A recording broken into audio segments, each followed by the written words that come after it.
Olá a todos, sejam bem-vindos a um novo episódio. Hoje estamos com o Pedro e vamos falar sobre o impacto do bem falar no empreendedorismo e na vida em geral e no trabalho em geral. Antes de mais, muito obrigada, Pedro, pela tua disponibilidade em estar aqui hoje. Acho que vamos falar de um tema muito interessante. Seguir as Rita, anos. muito obrigado por me teres cá. Fico muito agradecido pelo convite. Acho que é aqui um tema super interessante que vamos falar e vamos a isso. Obviamente que eu não podia deixar de começar o episódio por aqui, que lá está, tu és empreendedor, Pedro, e eu queria te perguntar como é que começaste a tua jornada no empreendedorismo? Foi na escola, foi no colégio? Foi depois, foi na faculdade? Como é que surgiu aí a tua jornada no empreendedorismo? Uma boa questão.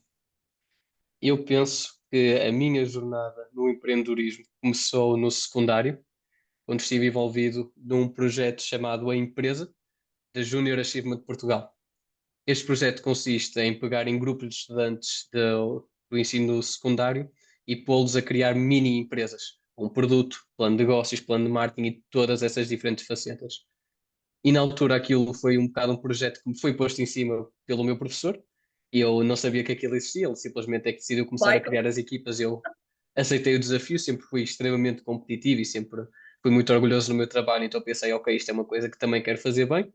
Comecei a me entusiasmar com aquilo, eu e a minha equipa, da primeira vez que participamos, não chegamos a lado nenhum, mas da segunda vez que participamos, ganhamos a fase distrital, que aquilo temos várias mini empresas de cada uma das escolas do distrito que se juntam para competir, ganhamos a fase distrital, chegamos à fase nacional em que tínhamos mini empresas de todo o país e aí voltamos a ganhar e representamos Portugal num concurso de mini empresas internacional em França. E toda essa experiência de criar uma coisa do zero, uma empresa, um ser vivo, por assim dizer, e com extremo potencial, e ver aquilo a surgir de ideias e de execução tua, foi mesmo espetacular. Uma grande, grande experiência para mim. O que depois prosseguiu na faculdade também, em que apesar de não ser empreendedor no sentido de criar uma coisa própria minha, sempre estive muito ligado ao associativismo e dentro disso sempre pude praticar empreendedorismo também. Por exemplo, eu comecei o podcast da Faculdade de Economia do Porto. Eu, dentro da Júnior Empresa que estive presente, também organizei uma feira de emprego na faculdade. Sinto que esta minha vontade de criar coisas novas e de pôr em ação a minha visão nunca saiu. E se tivesse que pôr ali o ponto de partida desta jornada, diria que foi mesmo ali no ensino secundário, com este projeto da empresa. Sim. Sim, e também porque há vários tipos de empreendedorismo, não é? Pode-se empreender dentro de uma organização, numa instituição. Também foi isso um bocadinho que fizeste na FEP. E eu antes de passar mais ao teu percurso académico e da faculdade, queria te perguntar se tiraste algumas aprendizagens do percurso no Junior Achievement, porque vocês foram à final com o professor Michael, etc. O que é que retiraste dessa experiência, se calhar aqui tão jovem, não é? No secundário, que se calhar levaste agora aqui para o teu projeto empreendedor? Achas que aprendeste aqui skills fundamentais para o empreendedorismo? Quais foram as principais aprendizagens? Eu diria, é mais fácil contar a história. Nós, então, como eu tinha mencionado, passamos pelo fase distrital, correu muito bem, sendo o mais transparente possível, e eu sou muito sincero nisto. Nós estávamos muito bem face às outras equipas, tínhamos preparado muito bem, tínhamos um produto bem desenvolvido e uma comunicação também muito apurada. A fase distrital foi muito boa, sabíamos que íamos passar e passamos. A fase nacional também foi muito forte e nós, antes de saber quem é que tinha ganho a competição, estávamos bastante certos que íamos ganhar porque tínhamos esse orgulho e essa transparência no nosso trabalho. E depois chegamos à fase europeia e na fase europeia nós íamos mesmo com o ego todo. Tinha corrido tudo muito bem até chegar lá. Tínhamos competição atrás de competição, pá, basicamente limpada com concorrência. E quando chegamos à fase europeia, começamos a competir com o pessoal de França, Luxemburgo, Ucrânia, Noruega e aí por diante. De repente, tivemos uma chapada de luva branca gigante. Porque nós até podíamos estar muito bem aqui no nosso ecossistema cá em Portugal, mas mal chegamos lá fora, éramos claramente os que estavam menos bem preparados, de longe. E eu, honestamente, senti muita vergonha nessa altura. Senti que o projeto que tínhamos ali nem merecia estar lá. Muito sinceramente, sentia-me triste pelo que estava lá, porque os outros estavam muito mais bem desenvolvidos. E apesar de que o nosso estava muito bem desenvolvido também, lá está, nós ganhamos a fase nacional cá em Portugal. E isso, acumulado com o facto de que nós estávamos extremamente confiantes naquilo que tínhamos e até um bocadinho pretenciosos, levou a que o nosso desempenho fosse bem abaixo daquilo que era esperado E honestamente, uma prestação que, na minha opinião, não foi merecedora do lugar que estávamos a ocupar. E isso foi muito bom, porque fez-me perceber uma coisa muito importante que se aplica no empreendedorismo, que é que tens que ter muito cuidado com as salas em que tu estás. Porque tu podes ser a pessoa mais inteligente da sala que estás neste momento, mas isso não é um bom sinal, porque tu na tua vida vais sempre saltar de sala em sala, vais para salas diferentes. E se tu ficares muito confortável numa sala, um momento tiveres de saltar para outra e encontrar pessoas que são melhores do que tu, vais apanhar uma chapada de caraças. E se estás num sítio em que estás claramente demasiado confortável, pá, está na altura de saíres. Porque a longo prazo isso vai-te fazer muito mal. Essa é a lição número um. Estar sempre pronto para a próxima sala. E a lição número dois, que também ajudou muito no empreendedorismo, foi a humildade. Perceber que nós não sabemos tudo. E por mais que sintamos que pá, as coisas já estão alinhadas, já sei fazer isto, isto, isto e aquilo, há sempre a próxima coisa. E há sempre algo que nos pode levar mais à. Exatamente, com essa visão das salas e de queremos sempre melhorar e crescer. Acho que é super importante no empreendedorismo. E falando aqui desta veia empreendedora, foi também por causa disso que decidiste seguir gestão? Como é que foi essa experiência no curso, na faculdade? Já acabaste Olha, o vou contar curso? aqui, já acabei o curso, sim senhor. Vou Boa. contar aqui uma curiosidade da minha parte. Eu, apesar de ter feito economia no secundário, ciências socioeconómicas, eu cheguei ao fim do 12º ano extremamente confuso relativamente àquilo que queria seguir. E sem qualquer tipo de exagero, houve uma altura na minha vida em que a minha grande indecisão era se depois do ensino secundário eu ia para desporto ou filosofia.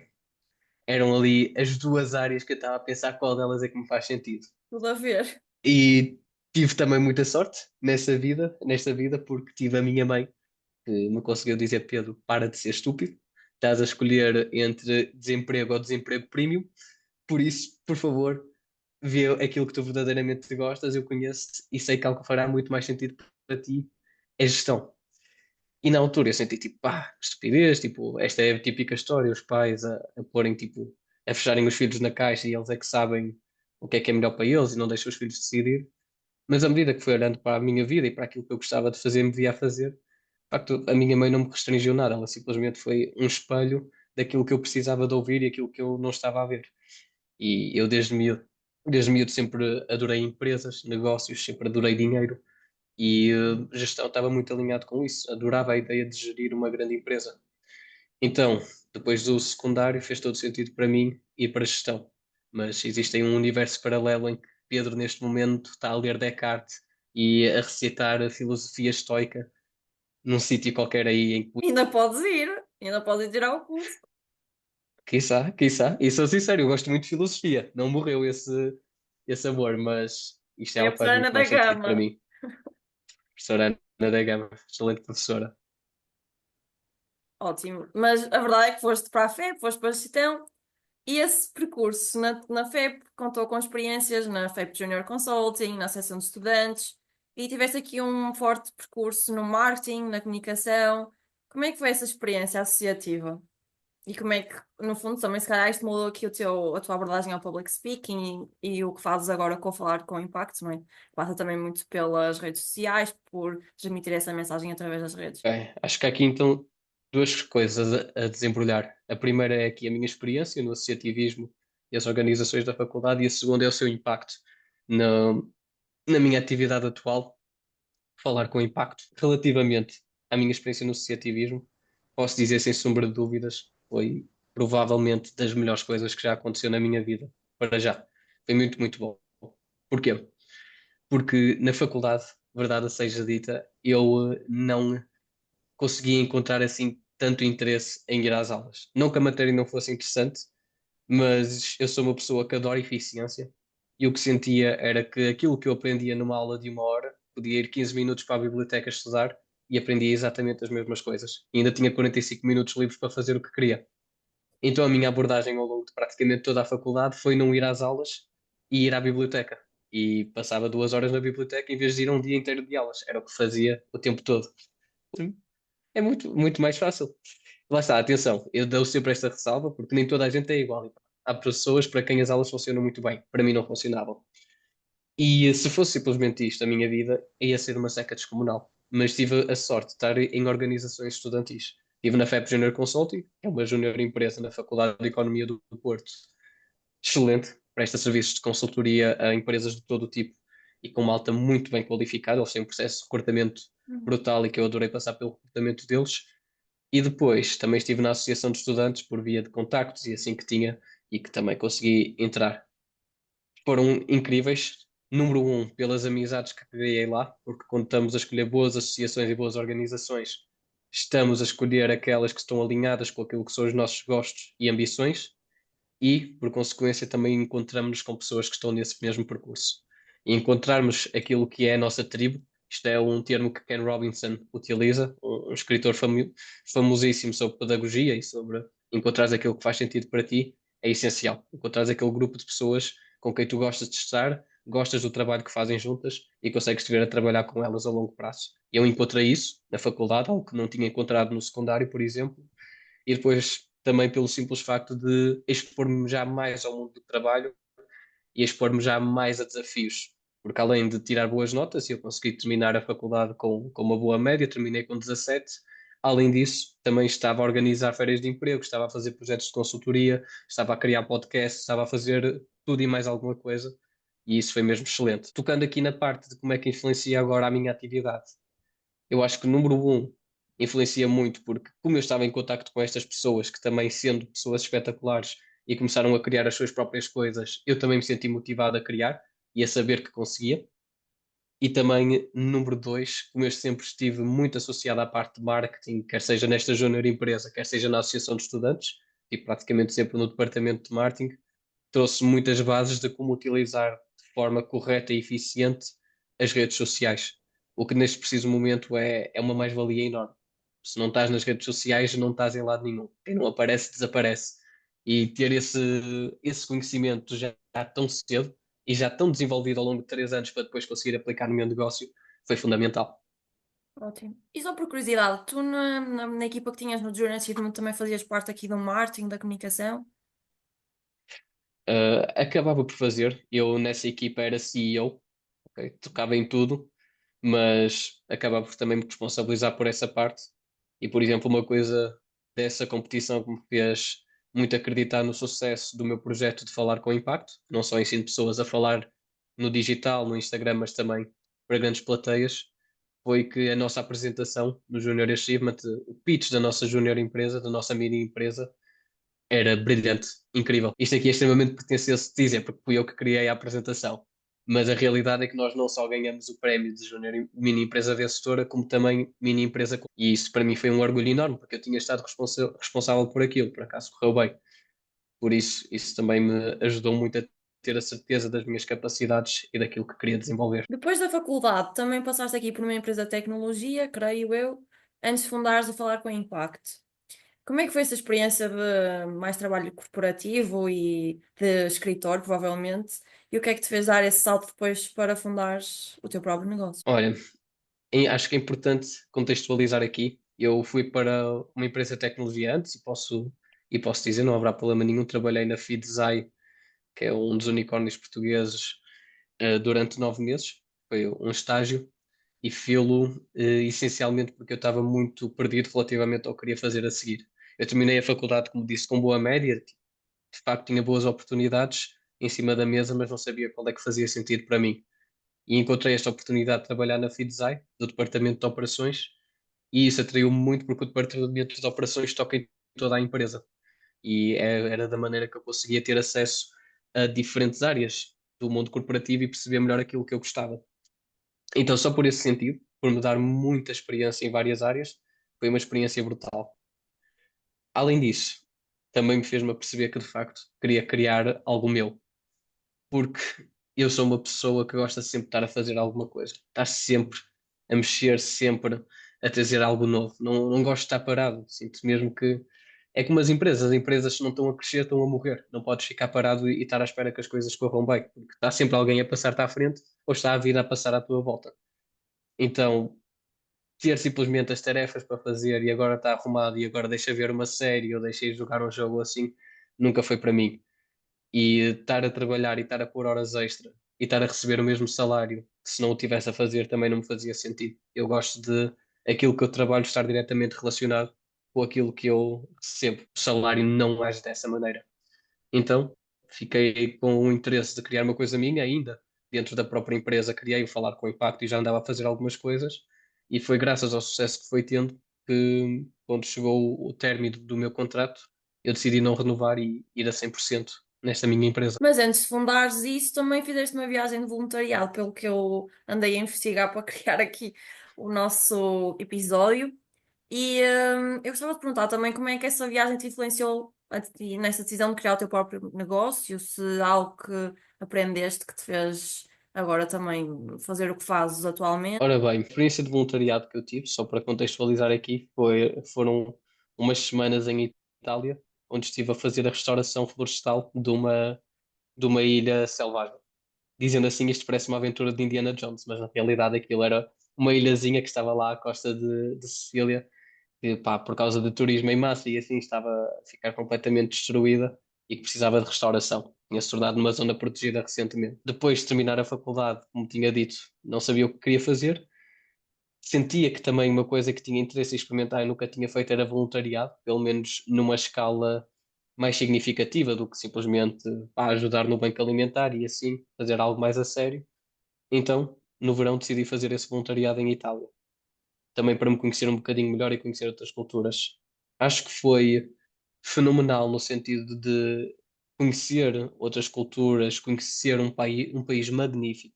Itália é incrível, pelo menos a zona de Sicília em que estive, e também ganhar aqui um bocadinho de humildade relativamente às coisas que eu tenho e ao que eu faço, porque durante as semanas que eu estive lá, dormia numa tenda, estávamos num parque. Houve uma das noites em que estava lá a dormir e de repente o meu colega de tenda abre uma tenda, eu sinto um calor do caraças, olha à volta, não sei o que é que está a dizer, e ele só se vira para mim e diz: Olha, Pedro, sai já que o fogo está muito próximo. De repente houve um incêndio perto de nós e tivemos que arrumar tudo e ir embora porque estava prestes a chegar às nossas tendas.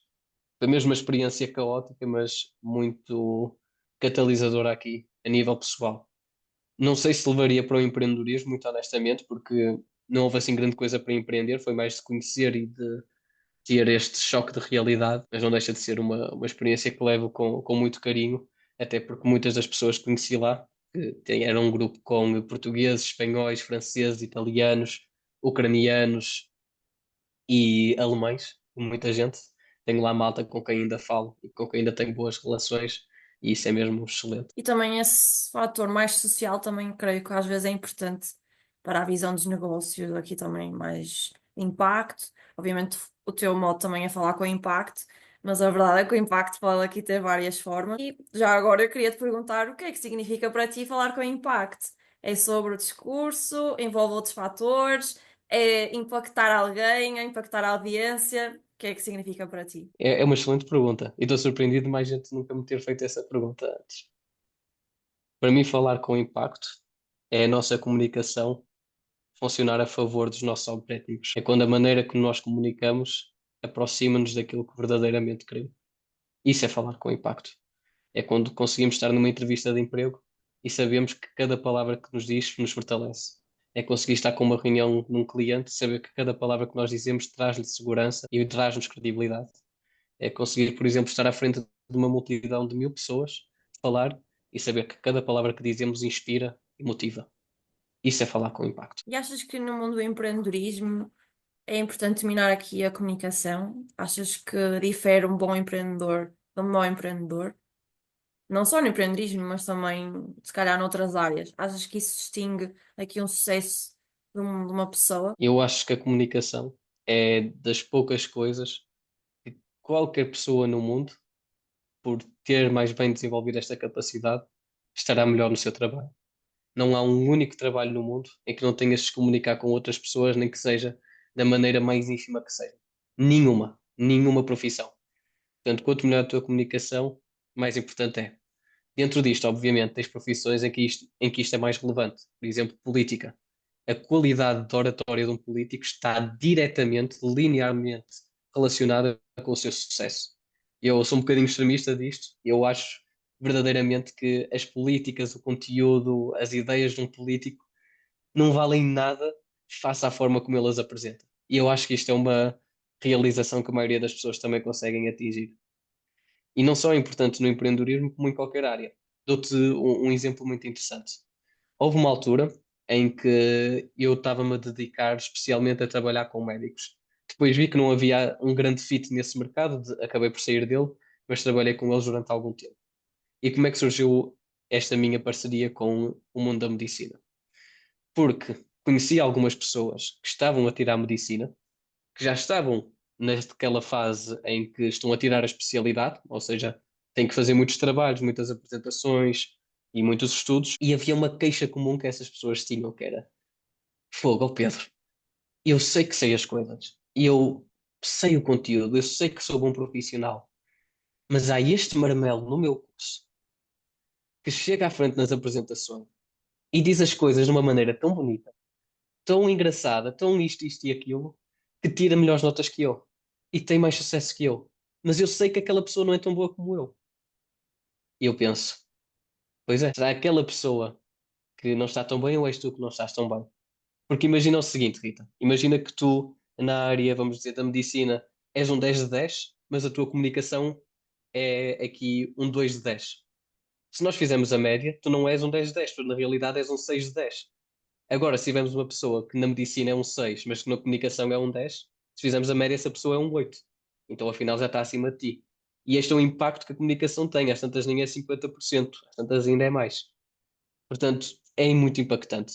Tocando no empreendedorismo em específico, acho que o exemplo mais claro que toda a gente tem é, por exemplo, o Shark Tank. Mais do que a ideia em si, saber apresentá-la, saber fazer com que as pessoas fiquem entusiasmadas com a ideia, saber contar uma história, é tudo.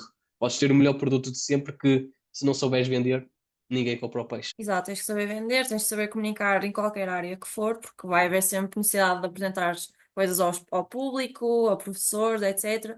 Portanto, aqui a tua mentoria não é só para desenvolver aqui a comunicação nas redes sociais, certo? Também é no presencial, nas vertentes depois que também se calhar académicas, correto? Exatamente. Agora não trabalho tanto a parte académica. Bom, lá está, com académica às vezes faço workshops e formações, mas trabalho principalmente com outros empreendedores que estão a tentar ter mais sucesso no mundo digital, ou com empreendedores que estão agora a entrar num mundo em que têm que fazer mais apresentações, palestras e querem garantir que esses momentos são verdadeiramente impactantes. Queres-nos falar aqui um bocadinho das tuas formações? Como é que costumam ser? Podes O que é que costumas realizar nas tuas formações? Em que público é que se calhar estás mais voltado? ir a uma formação minha e passado o dia seguinte já não se lembrou de nada. Se passado um dia seguinte as 50 pessoas para quem eu fiz uma palestra ou uma formação já não se lembram de nada, para que é que eu gastei 2 horas do meu tempo e para que é que eu estive a preparar as coisas? É ridículo. Por causa do dinheiro? Não, não interessa o dinheiro. Eu quero é que as pessoas de facto saiam de lá informadas e mais bem capacitadas. O meu objetivo nas minhas formações sempre é ser interessante, ser motivador, ser envolvente. Nas minhas formações as pessoas não estão caladas, estão a falar, estão a participar. Essa é a coisa número um. Para quem é que é? Faço muitas vezes para eventos universitários, ok? Porque há apresentações de casos de estudo, há formações internas de organizações que querem que as pessoas falem melhor em público, então também ajudo, mas também ajudo bastante empresas mesmo, empresas normais que também querem ter as suas pessoas a falarem melhor em público, ou também faço algumas online para principalmente pessoal que quer falar melhor no digital, também tenho alguns workshops nesse sentido. Ótimo. E ensinas então algumas técnicas para as pessoas saberem falar bem em público e nas redes sociais. Uhum. Ótimo. E eu, agora voltando aqui ao mundo do empreendedorismo, consideras que é aqui um fator diferenciador no mundo dos negócios? Sei que já tinhas falado um bocadinho sobre isso, que também tiveram aquele prémio na parte da comunicação e que também já deste aqui o exemplo do Shark Tank e etc. Mas, por exemplo, enquanto empreendedor, achas que saber falar em público e estar nas redes sociais foi determinante para o sucesso? Completamente, completamente. E sei que é completamente isso porque os meus clientes são pessoas que não estão a conseguir ter o sucesso que gostariam por causa disso. Porque metem uma câmara à sua frente e não conseguem falar. Porque têm que fazer um evento e não conseguem ser impactantes. Têm que falar com o cliente e não conseguem passar a sua mensagem. A comunicação está em todo lado e não há agora inteligência artificial ou robô que vá substituir uma boa conversa e uma pessoa que te entenda e consiga falar em termos que te entusiasmam, te motivam. Por isso, sem dúvida. E achas que ainda há muito esse preconceito de falar para uma câmara? Ou também achas que esta naturalidade para falar em público é algo que se nasce? Nasce-se com isso ou tem que se aprender? Obviamente tu ensinas técnicas, mas achas que há certas pessoas que têm mais aptidão para falar em público? Ou é maioritariamente algo que se pode treinar e que se deve treinar? Que se deve expor a essas situações? De falar em público, de apresentar algo? Sem dúvida, sem dúvida. Porém, acho que há aqui dois conceitos importantes para pôr logo bem assentes. O número um é que, de facto, na minha experiência, a extroversão tende a correlacionar-se bem com boas capacidades de comunicação em público, para câmaras. A segunda coisa, também importante, é mesmo apesar disto, é horrível e é extremamente desmoralizador e prejudicial ter a mentalidade de que, pá, isto não é para mim. Que é uma coisa que me custa muito, especialmente na minha atividade, obviamente. Que é que nós somos capazes de acreditar, pá, eu não sou muito bom a jogar futebol, mas se me esforçar, consigo chegar lá. Pá, eu não sou muito bom a tocar guitarra, mas se me esforçar, consigo chegar lá. Mas quando convém a falar em público, as pessoas são tipo, isso não é para mim. Eu não sou essa pessoa. Eu não sou o gajo ou a gaja que consegue falar para grandes audiências. Eu não sou a pessoa que consegue ter uma câmara à frente e falar. Eu não sou esse. E é tipo, o que é que se passa aqui? Como é que de repente tens todas estas coisas que tu não és bom, mas sabes que podes melhorar, e de repente há esta que não és bom, mas não consegues, está fora de ti. Completamente que está dentro de ti. Eu sou prova viva disso. Eu antes era muito mais nervoso a falar e consegui melhorar isso. Os meus clientes são prova viva disso. Eu tenho clientes que dentro de uma sessão parece que se transformam e que antes eram muito mais nervosos a falar e tinham muita mais dificuldade e no final já são muito mais naturais.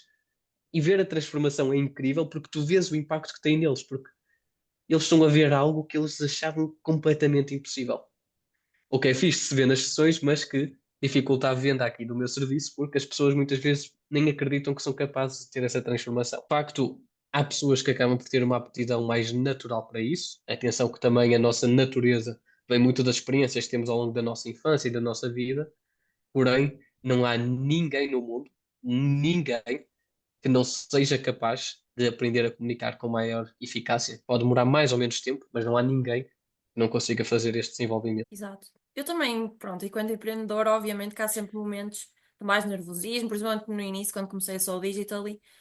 Mas o que eu também tenho notado é que às vezes as coisas também começas a desenvolver mais nessa parte de falar em público, porque começas também a ganhar mais confiança, se calhar no teu projeto ou nas coisas que tens a dizer. Achas que isso é importante ter quando se fala em público, é ter confiança?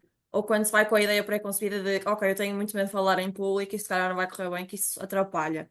Como é que alguém podia desenvolver aqui também estas competências, se calhar, de confiança? Ou passa simplesmente por técnicas que tu podes aplicar que não têm nada a ver com esse pensamento e com o mindset? É, tu estás a fazer aqui uma entrevista mesmo a sério. Isto é para me testar. Se não Claro! tivesse a ser gravada, eu já tinha ido embora. Estou a brincar. Mas confiança, obviamente, é extremamente importante. Nós sentirmos confiantes ajuda. Acho que ninguém consegue dizer que não. E nota-se, acima de tudo, quando nós estamos a ver alguém a falar em público, inconscientemente nós estamos a tentar detectar todos aqueles sinais não verbais que nos dizem eu confio nesta pessoa ou não. E um sinal que nos faz confiar numa pessoa é de facto ela mostrar-se confiante. Se ela está confiante naquilo, porque é que eu não haverei de estar? Nós somos muito rápidos a aceitar a realidade que as pessoas nos entregam. E se a minha realidade, quando eu abordo um palco ou quando abordo uma câmara, é eu estou confiante, eu sei do que é que estou a falar, confiei em mim, tu muito rapidamente vais aceitar isso como verdade também. O problema aqui é que as pessoas podem estar confiantes no seu projeto, podem estar confiantes naquilo que vão realizar, mas mesmo assim chegam à frente de uma audiência e não conseguem passar isso para fora. Aqui a questão principal e a maior dica que eu posso dar é retirar o foco desta questão de será que estou a parecer confiante, será que as pessoas me estão a ver confiante e pôr na mensagem. Porque tu estás confiante não em ti, estás confiante naquilo que tu estás a fazer. Então o meu foco já não é será que eu estou a parecer bem, é como é que a minha mensagem está a ser entregue. Será que isto está a fazer sentido? E quando metes o foco fora de ti, torna-se tudo muito mais fácil. Isto aplica-se a palestras, como se aplica, por exemplo, aqui neste podcast. Para mim é completamente irrelevante se as pessoas a ouvir estão a achar que a minha voz parece estranha ou isto ou aquilo. Eu quero é que aqui a minha mensagem passe bem e que isso seja cuidado. E acho que dá para notar que eu esforço-me para a minha linguagem ser cuidada por esse mesmo motivo. Por isso, a melhor forma de passar a ter esta confiança mais forte é tirar o foco no eu e pôr na mensagem em si. Estávamos aqui a falar um bocadinho também sobre a semiótica, que é importante o receptor receber aqui também bem a mensagem, nós sabemos comunicar para o nosso público. E a verdade é que hoje também comunicar bem não é só presencialmente, também é saber comunicar no online. Qual é que é o impacto aqui das Uhum. redes sociais no public speaking e no personal branding? Que eu também acho que é uma questão muito importante para quem quer, no fundo, atuar em qualquer área, na minha opinião. Sim, sem dúvida. Cada vez há um enfoque maior naquilo que é a nossa marca pessoal. E isto é óbvio ao ponto de, por exemplo, agora todos os CEOs têm a sua marca pessoal. Por exemplo, o Mark Zuckerberg agora de repente está muito mais presente nas redes sociais. O Jeff Bezos também é uma figura. O Elon Musk, pá, o Elon Musk sempre foi extravagante. Mas Vai ser agora polémico, vai está-se ser toda a gente polémico. a... Ok, e polémico, e polémico. Mas está toda a gente a perceber-se que isto é importante. E obviamente que aí a comunicação entra. Porque a nossa comunicação não é nada mais, nada menos do que nós esclarecermos às pessoas a maneira como nós devemos ser tratados. Por exemplo, se eu estiver numa reunião e o tempo todo estou assim a olhar para baixo, não falo muito alto e evito que as pessoas também olhem para mim. E se alguém olha para mim, eu logo olho logo para o lado, isso tudo é comunicação. E aquilo que eu estou a transmitir para fora mesmo, sem dizer uma única palavra, é: eu não quero estar aqui, eu estou com receio, não olhem para mim, deixem-me estar. E isto não nos cria impacto. E nas redes sociais, por um lado, aqui uma questão interessante que é, de repente, temos uma nova forma de comunicação, porque esta coisa de pegar num telemóvel e começar a falar para o telemóvel, é algo extremamente recente. Nem há 20 anos atrás as pessoas não faziam isto. Não existia. E de repente, agora tens que saber falar para uma câmara que está na tua mão de uma maneira cativante e que chama a atenção e que cria conexão. Isto é novo. Isto é algo que as pessoas têm que aprender ainda e que a maioria das pessoas não sabe dominar, e é isso que eu ensino também. Portanto, temos por um lado essa questão e depois temos por outro lado esta que mencionei antes, que é como é que tu queres ser percebido. Por exemplo, se tu tens um serviço caro, se tu estás a vender serviços de 5, 6 mil euros, tu não podes dar-te ao respeito de ter uma comunicação fraca, porque isto é a tua marca. Se a marca que tu tens, se o teu logótipo é a tua cara, a maneira como tu te apresentas, então pá, tem que ser uma maneira que chama a atenção, uma maneira que as pessoas ficam: olha, vale a pena estar com esta pessoa, vale a pena seguir aqui o exemplo dela e eu confio nela. E isso é a tua comunicação. Da mesma maneira que uma empresa tem um departamento de marketing, tu nas tuas redes sociais tens a tua comunicação. E investir na tua comunicação é dos passos mais essenciais que tu podes tomar, qualquer área que seja, e agora no digital não deixa de ser o caso. Como é que tu tens usado as tuas redes sociais para fazer crescer o teu negócio e a tua marca pessoal? O meu negócio é baseado na minha marca pessoal, basicamente. Eu faço mentorias de comunicação e também dou workshops e formações. E as redes sociais não são nada mais, nada menos do que uma peça do meu funil de vendas. Ou seja, as pessoas veem o meu conteúdo, acham interessante, começam a seguir, veem mais conteúdo. Dentro do meu conteúdo encontram uma coisa ou outra que eu falo de um serviço ou produto meu, acham interessante isso, compram. Mas tudo isto começou no facto de viram uma coisa interessante minha, viram um conteúdo meu, gostaram, chamei-lhes a atenção. E as redes sociais é isso. Isso é uma coisa que é muito duro para qualquer empreendedor neste momento, porque todos os empreendedores neste momento têm que estar nas redes sociais, que é a questão de fazerem vídeos e criarem conteúdo e as pessoas dizem: ah, que giro, tu agora estás a tentar ser influencer. Não, não estou a tentar ser influencer, mas é muito mais fácil arranjar clientes e aumentar a notoriedade da minha marca se estiver nas redes sociais. Faz parte, então tenho que o fazer. Portanto, acima de tudo, é um canal de acumulação de leads e de clientes que tenho. Ótimo. Tu também usas muito aqui a parte mais do vídeo. Achas importante também como forma de alcançar aqui mais gente? E gostava também de perguntar que conselhos é que darias a outros empreendedores que querem usar as redes sociais, não sendo influencer, porque não é preciso expor a vida toda para começar aqui a ter mais presença nas redes sociais, a criar esse impacto com as redes sociais para fortalecer a marca pessoal. Mas que conselhos é que darias aqui a quem quer usar as redes sociais para potenciar os negócios através da comunicação, que é fundamental hoje em dia? Só para esclarecer esta questão, eu utilizo principalmente vídeos porque o Instagram quer que eu utilize principalmente vídeos. E o CEO do Instagram me diz, uma série que os vídeos têm mais alcance, os vídeos têm mais interação. O Instagram não empurra mais os vídeos porque deu-lhes na cabeça que querem empurrar vídeos. Não. As estatísticas que eles têm é que as pessoas interagem mais e gostam mais de vídeos. Então tem que fazer vídeos também. E os vídeos também criam mais conexão. Crias mais conexão a ver um vídeo comigo a falar do que um vídeo de uma foto, do que uma foto minha, simplesmente. Relativamente às pessoas que querem começar a publicar nas redes sociais, outros empreendedores, conselhos que posso dar. Número um, é mesmo importante dizer isto, porque infelizmente muita gente não começa nas redes sociais porque acha sempre que está à altura errada, ou que ainda não tem o material certo, ou que não sabe o que é que vai dizer, ou não sabe como é que vai fazer, ou vai passar vergonha, ou as pessoas vão achar que é estranho. E a realidade é que tu não sabes essas coisas. Tu não sabes qual é que é o teu potencial até pô-lo à prova. Por isso começa. É essencial. E se não começares agora, eu garanto que daqui a 5 anos estás a fazê-lo, porque todos os profissionais que têm uma atividade minimamente B2C vão estar nas redes sociais. Por isso, começa quanto mais cedo, melhor. Segundo lugar, utiliza vídeo. Vídeo é o ouro do século XXI. A atenção das pessoas é o ouro do século XXI. E é muito mais fácil cresceres e criares conexão com o vídeo do que qualquer outra forma de conteúdo. Exato. Eu sei que também fizeste alguns vídeos de análise política dos discursos. Achas que foi aqui um tópico interessante para explorar? É importante explorar assim tópicos mais, se calhar, polémicos ou que chamem mais a atenção da audiência para crescer nas redes sociais? Ou não? Olha, esses vídeos, é engraçado, esses vídeos foram o motivo para eu ter começado a minha conta.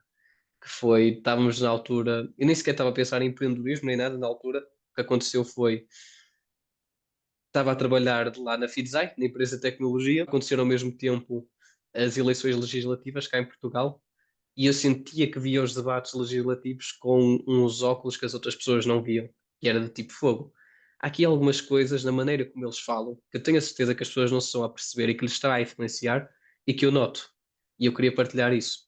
Então, criei a conta para fazer a análise desses debates. Tipo, olha, este debate nisto e nisto e naquilo, este político fez isto que foi interessante, este político fez isto que foi interessante. Então o âmbito foi mesmo só de pá, partilhar, e de facto funcionaram muito bem, porque pá, a política é sempre divisível e chama a atenção. E foi a partir daí que eu, publicando aqueles vídeos sem qualquer de lucro ou de remuneração, comecei a receber mensagens de pessoal a perguntar se eu fazia sessões de consultoria e de mentoria de comunicação. A partir disso. E eu comecei a receber essas mensagens e pensei, olha, siga, parece-me interessante e comecei a fazer isso enquanto também estava a trabalhar para a empresa. Foi a partir daí que o meu negócio foi crescendo. Isto é contexto. Agora, relativamente à questão se devemos pôr coisas mais polémicas, coisas mais chamativas para aumentar os nossos números de seguidores, duas coisas que é preciso ter atenção. Número um, seguidores, likes, visualizações e todas essas coisas são métricas de vaidade. Eu conheço pessoas, melhor, conheço uma pessoa que tem uma conta com 100 mil seguidores, e que não consegue tirar 1 euro daquela conta. Não consegue, porque é muito despersonalizada. E conheço pessoas com 400 seguidores que conseguem faturar mais de 3 mil euros por mês só graças às redes sociais. Portanto, eu não quero saber se tu tens 1 milhão de seguidores ou 500. O que importa ao fim do dia é quanto é que tu consegues estar a pôr no bolso depois daquilo, quantas pessoas é que estão a entrar para o teu funil de vendas para depois conseguir vender. Portanto, sim, temos que chamar pessoas para conseguirmos que essas pessoas entrem no funil, porém, cuidado com os conteúdos. Ser viral só por ser viral não dá em nada. Pode ser um vídeo com 1 milhão de visualizações. Se dali não sai ninguém que de facto queira saber mais de ti e que queira seguir a tua conta e queira te acompanhar e possivelmente possa comprar, esse vídeo não serviu de nada então. Portanto, sim, mas sempre com cuidado para atingirmos público qualificado, ou seja, público de pessoas que fazem sentido estar na nossa conta. É completamente irrelevante termos uma conta com 1 milhão de seguidores se aquele 1 milhão não está minimamente preocupado com aquilo que nós servimos e aquilo que nós fazemos. Portanto, comunicar bem para ter um bom funil de Exatamente. Escolher ali estrategicamente o conteúdo. ótimo. E queria também fazer aqui uma pergunta relacionada ao empreendedorismo, que é, Pedro, por seres jovem empreendedor, achas que já tiveste mais dificuldade no mercado? Por acaso, isso é uma pergunta engraçada, porque era um receio que eu tinha na altura.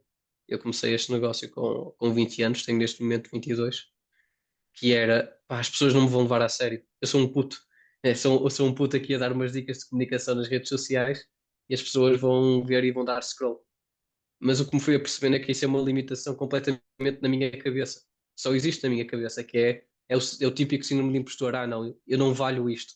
Mas pá, claro que valho. Se as coisas são boas, não interessa o que é que se sou eu a dizer, se o conteúdo é bom, se for bem entregue, vale levar a pena e eu tenho muita confiança nos meus serviços e sei que funcionam. Por isso, sinto que senti essa dificuldade, mas vinda de mim mesmo, porque olhando mesmo para aquilo que está a acontecer, tenho tido feedback muito bom. Trabalho com pessoas desde os 20 até os 64 anos, por isso não senti essa dificuldade vinda de resposta do mercado. Mas também por causa muito da minha comunicação. Porque, novamente, se eu fosse falar com uma pessoa que está muito nervosa e que não tem a certeza daquilo que quer, ia-me correr mal. Mas eu, comunicando de uma maneira certa daquilo que entrego, o mercado soube reagir bem. Sim. E onde é que podemos acompanhar o teu trabalho, aprender mais contigo, ver as tuas consultorias, saber mais sobre isso? Excelente momento de autopromoção agora. Publicidade, exatamente. Um belo momento de publicidade. Se vocês querem conhecer melhor como comunicarem bem, como conseguirem impactar na vossa comunicação, especialmente num contexto digital, de conseguirem crescer nas redes sociais e conseguirem pôr o vosso negócio nas redes sociais também a funcionar melhor, sigam-me na conta Falar com Impacto no Instagram, também publico no TikTok, mas sou mais ativo no Instagram. E lá partilho dicas praticamente todos os dias, apresento novas coisas praticamente todos os dias, onde vocês podem aprender mais sobre isso. E antes de passarmos às recomendações culturais aqui do final do episódio, eu vou-te fazer a minha pergunta que eu faço sempre, que é o meu momento tipo Daniela Oliveira, estás a ver? O que é que dizem os teus olhos? Vais perguntar o que é que dizem os meus olhos? Não, não. A pergunta que eu faço é quem é o Pedro? Só faço perguntas fáceis, eu sei. Sim, isto acima de tudo. Não estou a suar nem nada. Ahm, Podes aplicar aqui a tua veia filosófica. é, sim, se não te importares, vou citar uma frase de Platão emprestada de Aristóteles. Né? Olha, eu acho que o Pedro é uma pessoa que está sempre à procura de fazer mais e melhor com o objetivo de ajudar sempre o outro. Sim. Foi assim, foi filosófico. Foi filosófico? Foi bem Vamos, inspirador, perfeito. Era filosófico. só isso que eu queria. Pronto, podem citar, escrever isto no vosso caderninho, malta. Exato. E está perfeito. Mas citem-me, depois digam que foi o Pedro Pinto que eu disse. Exatamente, 2025. 2025. Ó,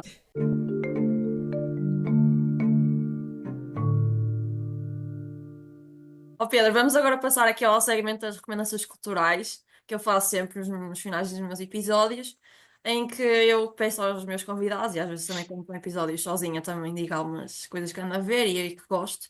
Portanto, gostava de te perguntar aqui se tens algumas recomendações culturais para nos dar, relacionadas ao tema ou não. Olha, dou sempre o conselho do melhor livro que já li, porque mudou a minha vida, que é Como Fazer Amigos e Influenciar Pessoas, de Dale Carnegie. Pá, Bom livro. é excelente. É a Bíblia da comunicação e interações humanas otimizadas. E foi o primeiro livro que eu li de início ao fim. Eu, quando era miúdo, não gostava de ler, mas comecei a ler aquilo e fiquei extremamente entusiasmado. Diria que esse livro, número um. E número dois, uma coisa mais recente, foi um podcast que eu vi, do The Diary of a CEO. Não sei se conheces. É, sim. É um podcast fenomenal. Está só um niquinho assim de nada atrás aqui do Fala Fala. Uh, Ui, a comparar o Diário da CEO com o Fala Fala, acho que ainda falta um bocadinho para chegar a esse nível, mas o Fala Fala para mim tem ali a vantagem competitiva, mas o que eu diria é que eu vi um episódio que gostei muito há pouco tempo, que foi com a Vanessa Van Edwards, que é uma especialista em linguagem corporal, que não deixa de fazer parte da comunicação, e ela basicamente explica como é que nós podemos assumir uma postura e uma linguagem corporal que transmita mais assertividade, respeito, liderança e coisas simples e muito facilmente aplicáveis. Por isso recomendo esse episódio também muito. e obrigada, Pedro, pelas suas recomendações culturais. Acho que são sugestões muito boas. Eu já li o livro e também sigo o podcast, portanto, fica aqui também o reforço das sugestões que o Pedro deu. E, portanto, Pedro, obrigada pelo teu tempo e pela tua disponibilidade. Acho que foi uma conversa muito interessante. Aprendemos um bocadinho mais sobre comunicação, sobre falar com impacto. E, portanto, não se esqueçam de acompanhar o Pedro. Se quiserem também aqui os serviços do Pedro na área da comunicação, também acho que é uma proposta interessante. E obrigada, Pedro, pela tua disponibilidade. Obrigado eu, Rita, pelo convite e gostei muito desta conversa. Honestamente, acho que foi muito produtiva e tocamos aqui em temas muito interessantes e que sem dúvida que as pessoas saem daqui mais ricas. Novamente, se quiserem saber mais informação, falar com o Impacto no Instagram e no TikTok, conseguem lá conhecer-me melhor e também se quiserem avançar para algo mais sério, que seja uma mentoria ou workshop, formação, estou disponível para isso. Obrigada. Até ao próximo episódio. Obrigado eu, até ao próximo, fica bem.